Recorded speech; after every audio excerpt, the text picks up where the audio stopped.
राजनीतिक हिंदुत्व को समझ रहा है, राजनीतिक रूप से गर्व से कहो हम हिंदू हैं। अरे हिंदू क्या होता है ये तो जानो कि इसकी क्या जरूरत है, बस कहना है गर्व से, चिल्लाओ गर्व से कहो हम हिंदू हैं, हो गए हिंदू। कोई कह देने से हो जाता है? जाऊंगा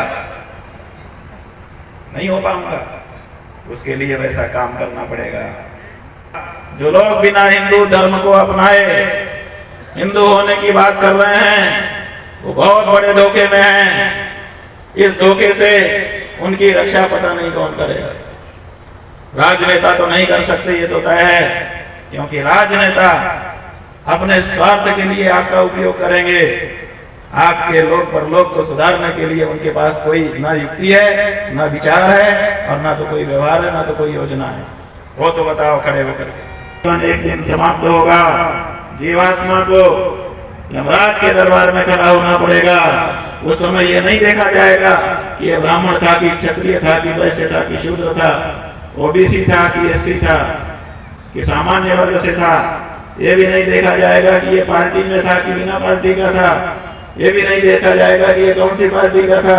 ये भी नहीं देखा जाएगा कि ये प्रधानमंत्री था कि मुख्यमंत्री था। देखा क्या जाएगा?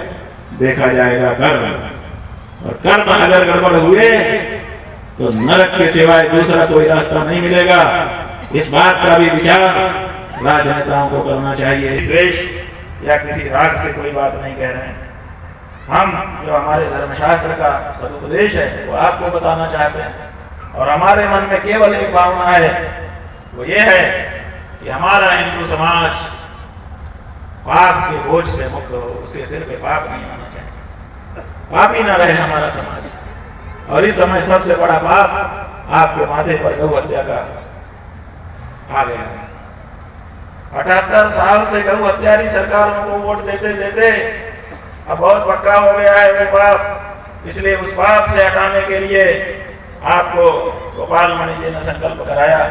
हमें बड़ी प्रसन्नता है कि आपने उसको समझा और संकल्प लिया। बंधुओं, संकल्प लेना चाहिए कि जितने भी चुनाव आएंगे, देखिए हम हिंदुओं में से बहुत तेरे हिंदू ऐसे हैं जो वोट देने ही नहीं जाते। इसीलिए जहां पर भी वोट होता है 60% से 70% के बीच में ही होगा, इससे ज्यादा होता ही नहीं। इसका मतलब 30% ऐसे लोग हैं जो वोट देते ही नहीं। तो हमारा आपसे ये कहना है कि हर हिंदू को संकल्प लेना चाहिए। ये मत सोचो कि राजनीति से क्या होगा। इसी राजनीति ने हमारे मंदिरों पे कब्जा कर लिया। यही राजनीति है जो हमारी गायों को काट रही है।